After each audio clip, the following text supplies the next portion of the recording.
Hello എല്ലാ കൂട്ടുകാർക്കും പുതിയൊരു വീഡിയോയിലോട്ട് സ്വാഗതം. അപ്പം നമ്മുടെ കഴിഞ്ഞ വീഡിയോസൊക്കെ നിങ്ങൾക്ക് ഇഷ്ടപ്പെട്ടു എന്ന് അറിഞ്ഞതിൽ ഒത്തിരി സന്തോഷമുണ്ട് കേട്ടോ. അപ്പം നമുക്ക് ഇന്നൊരു മീൽ പ്ലാനിങ് തയ്യാറാക്കാം കേട്ടോ. അപ്പം നമ്മുടെ സ്കൂളൊക്കെ തുറന്നതിന് ശേഷമാണ് മീൽ പ്ലാനിങ്ങിൻ്റെ ആവശ്യകതയെക്കുറിച്ച് ഒന്ന് ചിന്തിക്കുന്നത്. ശരിക്കും പറഞ്ഞാൽ നമ്മൾ തലേ ദിവസം ഒന്ന് ഓർത്ത് വെക്കും, എന്തുണ്ടാക്കണം, എന്ത് നാളത്തേക്ക് ഉണ്ട്, ഇരിപ്പുണ്ട്, അതനുസരിച്ചിട്ടൊക്കെ ആയിരിക്കും നമ്മുടെ മീൽ പ്ലാനിങ് തയ്യാറാക്കുക. പക്ഷേ സ്കൂൾ തുറന്ന് കഴിഞ്ഞാൽ കുറച്ചുകൂടി നമ്മൾ ബിസിയാവും. അപ്പോൾ നമുക്ക് മീൽ പ്ലാനിങ് ഒന്ന് റെഡിയാക്കിയിട്ട് ചെയ്യുവാണെങ്കിൽ അത്രയും നമ്മുടെ സമയവും ലാഭമാണ്, അതുപോലെ നമ്മുടെ പണിയും പെട്ടെന്ന് തന്നെ ഒരുങ്ങുകയും ചെയ്യും. അപ്പോൾ ഞാൻ ഇങ്ങനെയാണ് മീൽ പ്ലാനിങ് ചെയ്തേക്കുന്നത്. ആദ്യം ഡേയ്സ്, പിന്നെ ബ്രേക്ക്ഫാസ്റ്റ്, ലഞ്ച്, ഡിന്നർ, സ്നാക്സ് ഇതിൽ ഉൾപ്പെടുത്തിയിട്ടില്ല കേട്ടോ. സ്നാക്സ് നമുക്ക് സാധനങ്ങൾ നമ്മുടെ കയ്യിലുള്ളതുപോലെ നമ്മൾ എല്ലാ ദിവസവും ഒന്നും ഉണ്ടാക്കില്ലല്ലോ. ചില ദിവസങ്ങൾ ബേക്കറി സാധനം ഉണ്ടാവും, ചില ദിവസം കടയിൽ നിന്ന് മേടിക്കും, ചില ദിവസം നമുക്ക് ചക്ക, കപ്പ ഇങ്ങനെയുള്ള സാധനങ്ങളൊക്കെ കിട്ടുമ്പോൾ അതിനനുസരിച്ചിരിക്കും നമ്മുടെ സ്നാക്സ് മാറുക. പിന്നെ ബ്രേക്ക്ഫാസ്റ്റ് ഒക്കെ ബാലൻസ് ഉണ്ടെങ്കിൽ അതൊക്കെയായിരിക്കും സ്നാക്സിലേക്ക് പോവുക.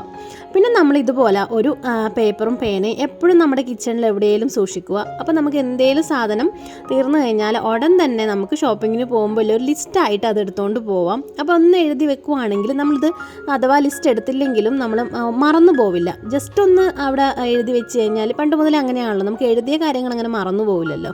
അപ്പോൾ ഇതുപോലൊരു സ്റ്റിക്കി നോട്ടോ അങ്ങനെ എന്തെങ്കിലും ഒരു ഡയറിയോ എന്തെങ്കിലും നമ്മൾ കിച്ചണിൽ അങ്ങ് കരുതിയാൽ മതി. അപ്പം നമുക്ക് കുറച്ചുകൂടിയും നമ്മുടെ കാര്യങ്ങൾ എളുപ്പമാക്കാൻ പറ്റും. അപ്പോൾ ഞാനിതേ നമ്മുടെ കേരള മീൽസ്, കേരളം നമ്മുടെ ബ്രേക്ക്ഫാസ്റ്റും എല്ലാം നമ്മുടെ കേരളത്തിൽ എങ്ങനെയാണോ ആ ഒരു രീതിയിലാണ് കേട്ടോ ചെയ്ത് റെഡിയാക്കിയേക്കുന്നത്. അപ്പോൾ ഞാൻ ആദ്യം റഫായിട്ടൊന്ന് എഴുതിയിട്ടുണ്ടായിരുന്നു. മൺഡേ മുതലായിരുന്നു കേട്ടോ ഞാൻ സ്റ്റാർട്ട് ചെയ്തിട്ടുണ്ടായിരുന്നത്. ആദ്യം തന്നെ നമ്മുടെ വീട്ടുകാരുടെ ഇഷ്ടം ആദ്യം മനസ്സിലാക്കുക. കുട്ടികളൊക്കെ ആണെങ്കിൽ അവരുടെ ഇഷ്ടം എന്തായാലും നമുക്ക് അറിയാതിരിക്കില്ലല്ലോ. അപ്പോൾ അവരുടെ ഇഷ്ടത്തിന് മുൻഗണന ചെയ്തിട്ടായിരിക്കണം നമ്മുടെ ബ്രേക്ക്ഫാസ്റ്റ്, ലഞ്ച്, ഡിന്നർ ഒക്കെ തയ്യാറാക്കേണ്ടത്. അപ്പം ഞാൻ എപ്പോഴും അങ്ങനെയാണ് നോക്കാറ്.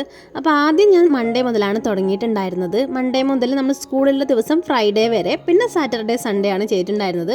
സാറ്റർഡേ സൺഡേ ഒക്കെയാണ് നമ്മൾ സ്പെഷ്യലൊക്കെ ഉണ്ടാക്കുന്ന ദിവസം. അപ്പോൾ അതെന്തായാലും നമുക്ക് ചിക്കനോ ബീഫോ അങ്ങനെ എന്തെങ്കിലും സ്പെഷ്യൽ ബിരിയാണിയോ അല്ല ഗീ റൈസോ അങ്ങനെയൊക്കെയാണ് സൺഡേ സാറ്റർഡേ ഒക്കെ ഉണ്ടാവുക. അതുമാത്രമല്ല നമ്മുടെ ലെഫ്റ്റ് ഓവർ വരുന്ന ബാക്കിയുള്ള സാധനങ്ങളൊക്കെ നമുക്ക് യൂസ് ചെയ്യാൻ പറ്റിയ ദിവസങ്ങളും സാറ്റർഡേ സൺഡേ ഒക്കെയാണ്. അപ്പോൾ അങ്ങനെയുള്ള ലെഫ്റ്റ് ഓവർ സാധനങ്ങളൊക്കെ നമുക്ക് ഉപയോഗിക്കാൻ വേണ്ടിയിട്ട് ഞാൻ സാറ്റർഡേ സൺഡേ ആണ് ദിവസങ്ങൾ വെച്ചേക്കുന്നത്. പിന്നെ സൺഡേ മിക്കവാറും ഉപ്പുമാവോ അങ്ങനെ എന്തെങ്കിലുമൊക്കെ ആയിരിക്കും. പിന്നെ സാറ്റർഡേ ചിലപ്പം പൂരിയോ കുട്ടികൾക്ക് ഇഷ്ടമുള്ള എന്തെങ്കിലും അന്നൊരു ദിവസം ഉണ്ടാക്കും. പിന്നെ നമ്മൾ അന്നല്ലേ ഇച്ചിരി ലേറ്റായിട്ട് എഴുന്നേൽക്കുകയൊക്കെ ചെയ്യുക. അപ്പോൾ അതിനനുസരിച്ചായിരിക്കും നമ്മൾ പ്രിപ്പയറൊക്കെ ചെയ്യുക. അപ്പം നമ്മുടെ മുന്നേയുള്ള വീഡിയോ കാണാത്ത കൂട്ടരൊന്ന് കണ്ടു നോക്കൂ. നമുക്ക് സ്കൂൾ തുറക്കുന്നു കഴിഞ്ഞാൽ ജോലികൾ എളുപ്പമാക്കാൻ വേണ്ടിയിട്ട് മുന്നേ കൂട്ടി എന്തൊക്കെ കാര്യങ്ങൾ ചെയ്യാം. അപ്പം നമ്മുടെ പ്രിപ്പറേഷൻ വീഡിയോസൊക്കെ ഒന്ന് കണ്ടു നോക്കൂ. അപ്പം നിങ്ങൾക്ക് തീർച്ചയായും അത് നല്ലൊരു ജോലിഭാരം എളുപ്പമാക്കുന്ന ഒരു വീഡിയോ തന്നെയാണ്. തീർച്ചയായും കാണാത്ത കൂട്ടുകാർ കണ്ടു നോക്കൂ കേട്ടോ. പിന്നെ ബ്രേക്ക്ഫാസ്റ്റ് ഒക്കെ ആണെങ്കിൽ നമ്മൾ മൺഡേ ദിവസമൊക്കെ അപ്പോ അല്ലെങ്കിൽ ദോശയോ ഒക്കെ നമ്മൾ മാവ് അരച്ച് വെക്കുന്ന കാര്യങ്ങളൊക്കെ ചെയ്യും. ബാക്കിയുള്ള ദിവസങ്ങളൊക്കെ ആയിരിക്കും മറ്റുള്ള പുട്ട്, അതുപോലെ തന്നെ ദോശ, നീർദോശ, പിന്നെ പൂരി അങ്ങനെയുള്ള കാര്യങ്ങളൊക്കെ എടുക്കുക. പിന്നെ നമ്മുടെ കയ്യിൽ ഇതുപോലെ എല്ലാം ഒന്ന് റെഡിയാക്കി വെച്ച് കഴിഞ്ഞാൽ നമ്മുടെ ജോലി ഭാഗം നല്ലോണം കുറയും. പിന്നെ നമ്മുടെ ഫ്രിഡ്ജിൽ എന്തുണ്ട് എന്നില്ല നമുക്കൊന്ന് ഒരു ഓർമ്മയുണ്ടാവണം കേട്ടോ. അതുപോലെ ചിക്കൻ, മീൻ, ബീഫ് ഇങ്ങനെയുള്ള സാധനങ്ങളൊക്കെ നമ്മൾ വാങ്ങിക്കുമ്പം അത് നമ്മൾ ക്ലീൻ ചെയ്ത് നല്ല നീറ്റായിട്ട് വാങ്ങിക്കുവാണെങ്കിൽ നമ്മുടെ ജോലി ഭാരം കുറച്ചുകൂടി കുറയും. അപ്പോൾ അതൊന്ന് സാറ്റർഡേയോ അല്ലെങ്കിൽ മൺഡേ ഒക്കെ ഒന്ന് റെഡിയാക്കുവാണെങ്കിൽ നമുക്ക് ആ വീക്ക് കുറച്ചുകൂടി എളുപ്പമായിട്ട് കൈകാര്യം ചെയ്യാൻ പറ്റും. അപ്പോൾ ഞാനിതുപോലെ മൺഡേ ദിവസങ്ങളിലാണ് കേട്ടോ വാങ്ങിക്കുമ്പോൾ മീനൊക്കെ ക്ലീൻ ചെയ്ത് വാങ്ങിക്കും. അപ്പം കുറച്ചുകൂടിയും എളുപ്പമായിരിക്കും. പിന്നെ നമ്മൾ ഇതുപോലെ തന്നെ സാറ്റർഡേയോ സൺഡേയോ ഒക്കെ നമുക്ക് ആവശ്യമുള്ള പൊടികളൊക്കെ ഒന്ന് റെഡിയാക്കി വെക്കുക. ഉലുവാപ്പൊടി, അതുപോലെ തന്നെ ഗരം മസാല, പിന്നെ നമ്മുടെ കുരുമുളക് പൊടി, പിന്നെ ഈ മല്ലി മുളകൊക്കെ നമ്മൾ വറുത്ത് പൊടിക്കുകയൊക്കെ ആണെങ്കിൽ അതൊക്കെ ഒന്ന് റെഡിയാക്കി വെക്കുക. അപ്പോൾ ഇങ്ങനെയുള്ള കാര്യങ്ങളൊക്കെ ചെയ്യുമ്പോൾ ഇപ്പോൾ ഗരം മസാലയൊക്കെ നമ്മൾ പൊടിച്ച് വെക്കുവാണെങ്കിൽ നമുക്ക് രാവിലെ ഒത്തിരി കാര്യങ്ങൾ ഉപകാരം ഉണ്ടാകും. ഞങ്ങൾ ഈ സോയ ചങ്ക്സ് ഒക്കെ ഉണ്ടാക്കുമ്പോൾ ഗരം മസാല ഇടും. അതുപോലെ നമ്മൾ മുട്ടക്കറി ഉണ്ടാക്കുമ്പോൾ നമുക്ക് ഗരം മസാല എടുക്കാം. അപ്പോൾ ഈ ഒരു സാധനങ്ങളൊക്കെ നമ്മുടെ കയ്യിലുണ്ടെങ്കിൽ വളരെ എളുപ്പമായിരിക്കും. പിന്നെ നമ്മൾ പുറത്തുനിന്ന് വാങ്ങിക്കുന്ന മസാലകളുടെ അളവ് കുറയ്ക്കാനും പറ്റും. അപ്പോൾ ഇതുപോലെ ഒന്ന് റെഡിയാക്കി വെക്കുക. അപ്പോൾ തന്നെ നമ്മുടെ ജോലി ഭാഗം വളരെ കുറയും കേട്ടോ. ഞാൻ ഫ്രിഡ്ജിലാണ് കേട്ടോ സൂക്ഷിക്കാറ്. ഈ കുരുമുളക് പൊടിയെല്ലാം ഇതുപോലെ നമുക്ക് റെഡിയാക്കി വെക്കാം. അതുപോലെ തന്നെ നമുക്ക് പിക്കിൾസോ അല്ലെങ്കിൽ ഈ ഉപ്പിലിട്ടതൊക്കെ ഇല്ലേ, അതൊക്കെ നമ്മുടെ മക്കൾ സ്കൂളിൽ കൊണ്ടുപോകുന്നത് നമ്മുടെ വീട്ടിൽ സാധാരണ യൂസ് ചെയ്യുന്ന സാധനങ്ങളൊക്കെ ആണെങ്കിൽ നമുക്ക് കുറച്ച് അധികം ഉണ്ടാക്കി വെക്കാമല്ലോ. നമുക്ക് സമയം കിട്ടുന്ന സമയത്ത് ഇതുപോലെ സാധനങ്ങളുടെ ലഭ്യത അനുസരിച്ച് മാങ്ങയൊക്കെ കിട്ടുന്ന ഈ ഒരു സമയം ഉണ്ടല്ലോ, ഈ ഒരു സമയത്ത് നമുക്ക് ഇത്തിരി അധികം ഉണ്ടാക്കി വെക്കാം. അപ്പോൾ ഇതുപോലെ ഒന്ന് റെഡിയാക്കി വെച്ച് കഴിഞ്ഞാൽ നമ്മുടെ ജോലി ഭാരം കുറച്ചുകൂടി കുറയും. പിന്നെ നിങ്ങൾക്ക് ഈ മീൽ പ്ലാന് ഞങ്ങളുടെ മീൽ പ്ലാന് വേണമെങ്കിൽ ഞാൻ തീർച്ചയായും നിങ്ങൾ പറഞ്ഞു കഴിഞ്ഞാൽ അതിൻ്റെ കറക്റ്റായിട്ടുള്ള ഒരു ഇത് കാണിക്കുക കേട്ടോ. നമ്മുടെ വീട്ടിൽ ഓരോ ഇഷ്ടങ്ങളായിരിക്കുമല്ലോ, അതിനനുസരിച്ചാണല്ലോ നമ്മൾ മീൽ പ്ലാൻ ചെയ്യുക. അതുകൊണ്ടാണ് കേട്ടോ അതൊന്നും കാണിക്കാത്തത്. പിന്നെ നമ്മൾ നമ്മുടെ കയ്യിലെ പൊടികളൊക്കെ വാങ്ങിക്കുമ്പോൾ എന്തായാലും നമ്മളൊന്ന് നോക്കുക, ചെക്ക് ചെയ്യുക നമ്മുടെ കയ്യിൽ എന്തുണ്ട്, ഇനി എന്തൊക്കെ വാങ്ങിക്കണം എന്നൊക്കെ ഒന്ന് ചെക്ക് ചെയ്തതിന് ശേഷം മാത്രം വാങ്ങിക്കുക. ചിലപ്പം പൊടികളൊക്കെ എക്സ്ട്രാ അതുപോലെ വാങ്ങിച്ച് വെച്ച് കേടാവാനുള്ള ചാൻസിൽ ഒന്നാമത് മഴയല്ലേ, അത് പെട്ടെന്ന് തന്നെ അതിൻ്റെ അകത്ത് പ്രാണികളൊക്കെ വന്ന് അങ്ങനെ വൃത്തികേടാവും. അതുകൊണ്ട് അതൊക്കെ ഒന്ന് നോക്കിയിട്ട് വാങ്ങിക്കും. മുന്നേ നമ്മൾ ബഡ്ജറ്റ് ഫ്രണ്ട്ലി ഷോപ്പിങ്ങിനെ പറ്റിയിട്ടൊരു വീഡിയോ ചെയ്തിട്ടുണ്ട്. തീർച്ചയായും നിങ്ങൾക്ക് ആ വീഡിയോ ഉപകാരപ്രദമാവും കേട്ടോ. കാണാത്ത കൂട്ടുകാരൊന്ന് കണ്ടു നോക്കൂ.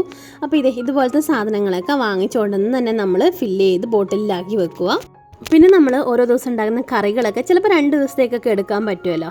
അപ്പോൾ ആ രീതിയിലൊക്കെ ഉപയോഗിക്കുന്ന ആ രീതിയിൽ കഴിക്കുന്ന ആൾക്കാരൊക്കെ ആണെങ്കിൽ അങ്ങനെയൊക്കെ പരമാവധി നമുക്ക് ബഡ്ജറ്റ് ചുരുക്കിയിട്ട് കാര്യങ്ങളൊക്കെ ചെയ്യാം. പിന്നെ നമ്മൾ ഈ തോരനും മെഴുക്ക് വരട്ടി അങ്ങനത്തെയൊക്കെ ഉണ്ടാക്കുമ്പോൾ രാവിലെ സ്കൂളിൽ കുട്ടികൾക്ക് കൊടുത്തു വിടാനായിട്ട് ചില സ്കൂളിൽ നോൺ വെജോ അല്ല അങ്ങനെയൊക്കെ കൊടുത്തു വിടാമല്ലോ, ചില സ്കൂളിൽ പച്ചക്കറി മാത്രമേ കൊടുത്തു വിടാൻ പാടുള്ളൂ. അപ്പോൾ അതനുസരിച്ച് നമ്മുടെ മീൽ പ്ലാനിൽ വ്യത്യാസം വരുത്താം. പിന്നെ ഞാനിതുപോലെ തോരനൊക്കെ ഉണ്ടാക്കുന്ന ദിവസം നമുക്ക് ഉച്ചക്ക് കൂടെ എടുക്കാനുള്ള പാകത്തിനാണ് എടുക്കുക. പിന്നെ എന്തെങ്കിലും ചാറുകറികൾ മാത്രമേ പിന്നെ വെക്കാറുള്ളൂ. അപ്പോൾ അതുപോലെ ചെയ്യാം. അപ്പോൾ നമ്മൾ ഉണ്ടാക്കുമ്പോൾ ആ ഒരു സമയത്തെ ഗ്യാസും കാര്യങ്ങളൊക്കെ ഒന്ന് ലാഭിക്കാമല്ലോ. പിന്നെ ഇതുപോലെ പയറ്, പരിപ്പ് അങ്ങനെയുള്ള പച്ചക്കറികൾ ഇതൊക്കെ നമുക്ക് ഹെൽത്തിയായ കാര്യങ്ങളൊക്കെ നമ്മുടെ ഫുഡിൽ ഉൾപ്പെടുത്തുക. മീൽ പ്ലാനിങ് ശരിക്കും പറഞ്ഞാൽ നമുക്ക് ജോലിക്ക് പോകുന്ന അമ്മമാരിക്കും അതുപോലെ തന്നെ കുഞ്ഞു കുട്ടികളുള്ള അമ്മമാരൊക്കെ ഇല്ലേ, പിന്നെ നമുക്ക് കുട്ടികളെ രാവിലെ നേരത്തെയൊക്കെ സ്കൂളിൽ അയക്കേണ്ട അമ്മമാരിക്കും അങ്ങനെയുള്ള ആൾക്കാർക്കൊക്കെയാണ് മീൽ പ്ലാനിങ് ശരിക്കും ഉപകാരമാവുക. പിന്നെ നമ്മൾ ഈ മീൽ പ്ലാനിങ് ചെയ്തതുകൊണ്ട് അതുപോലെ തന്നെ നമ്മൾ കുക്ക് ചെയ്യണമെന്ന് ഒരു നിർബന്ധവും ഇല്ല. നമ്മുടെ ഇഷ്ടത്തിനനുസരിച്ച് നമുക്ക് മാറ്റിയും മറിക്കുകയും ഒക്കെ ചെയ്യാം. പിന്നെ ഇത് ചെയ്തതുകൊണ്ട് നമുക്കൊരു അടുക്കും ചിട്ടയൊക്കെ വരാനുള്ള സാധ്യത ഏറെയാണ്. അപ്പോൾ ഇന്നത്തെ ഒരു മീൽ പ്ലാനിങ് വീഡിയോ ഇഷ്ടമായിട്ടുണ്ടെങ്കിൽ തീർച്ചയായും ലൈക്ക് പ്രതീക്ഷിക്കുന്നു. പിന്നെ സബ്സ്ക്രൈബ് ചെയ്ത് കാണാത്ത കൂട്ടുകാർ ഒന്ന് സബ്സ്ക്രൈബ് ചെയ്ത് സപ്പോർട്ട് കൂടെ ചെയ്യണേ. അപ്പം എന്തെങ്കിലും നിങ്ങൾക്ക് ഇതുപോലത്തെ എന്തെങ്കിലും ടിപ്സും ട്രിക്സൊക്കെ അറിയുകയാണെങ്കിൽ താഴെ കമൻറ്റ് ബോക്സിൽ അറിയിക്കാനും മറക്കരുത്. Thanks for watching.